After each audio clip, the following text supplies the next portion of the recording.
You're walking down the street one day and there's construction nearby, and you happen to trip and you stumble and you fall into a ditch. In fact, it's not a ditch, it's a pit. And it's about 25 feet deep, and there's no way you can get out on your own. You fall in a pit like this, this sheep in Matthew 12 has fallen into a pit. It needs to be rescued. It needs to be lifted out. What's your response when you fall into a major pit? A moral pit, an ethical pit, a pit of depression, a pit of despair? What are you going to do in that pit? Well, you've only got about 5 major choices. They're called worldviews. Let me explain to you the difference. And I don't in any way mean to demean any of these religions. I'm just going to explain to you what they would say. When I was a young man and a young adult, I lived in Japan and I studied all the world religions. Let me sum them up for you about this particular issue. If you were 30 feet down in a pit and you couldn't get out and you're stuck there, if Buddha walked by and he looked down there, he would say, you were there because of karma. It's your karma. Karma means you get what you deserve in life. And because you were bad in a previous reincarnated life, you're now paying for it in this life. And if you're poor, you deserve to be poor because in the previous life you were bad. And if you are having if people abuse you, it's because you abused them in a previous life. Karma says you get what you've given in life. There's no such thing as innocent suffering in Buddhism. It's karma. So there's no comfort in Buddhism on that. I remember being in Louisiana 3 days after Katrina when thousands of people had lost everything they had. And I was on Larry King with a Buddhist monk, and he asked me what Jesus would say, and I explained about the comfort. And he asked the other guy, he goes, what words can you say that will comfort the people? He didn't have anything to say. Why? Because in Buddhism, if you have suffering, it's your fault. It's called karma. And you deserved it, and you got that. I don't believe that. I believe there's innocent suffering in the world, but that is a legitimate worldview that people believe. I don't believe it, that there's no innocent suffering. Of course there's innocent suffering in the world. But a Buddha would walk by and he goes, you're there in the pit because of karma. You did something bad in your last life, and you deserve what you're at. And maybe if you do a little good, you'll have a better life next round. Okay, what about Muhammad? If Muhammad walked by, he would see you in the pit and goes, you are there because you have violated the dignity of Allah. You have broken his commandments, you have disobeyed his rules, and you're there because you have violated the laws of Allah.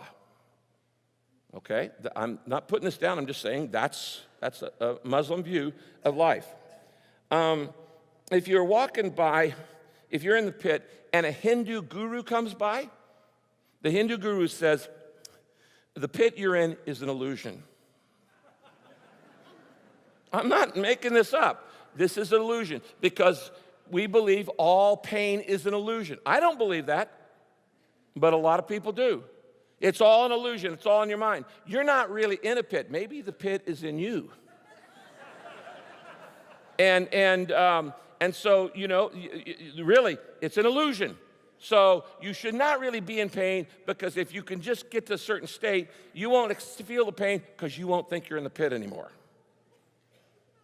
That's essentially Hinduism. I've studied this. If you are a New Age movement or self-help person and you are a New Age coach or self-help coach, they would walk over, see you in the pit and say, just believe you can be out of the pit on your own. Believe you can fly. What man can conceive, he can achieve. Pull yourself up by your own bootstraps. You can do it, you can do it, you can do it. If a bird has had its wing cut off, you can tell that bird 1,000 times, believe you can fly. It's never going to fly. Sorry, reality says, my wing was cut off. You're never going to fly, no matter how much you believe it. It's nonsense to say you can be whatever you believe. No, you can't. You could never be an opera singer because you'll never have that talent. That's not true. You can be everything God designed you to be. I could have all the belief. I'm never going to be an Einstein because I hate math. And there's certain gifts. Some people, you're not ever going to be a Kobe Bryant. No matter how much you practice golf or basketball or baseball.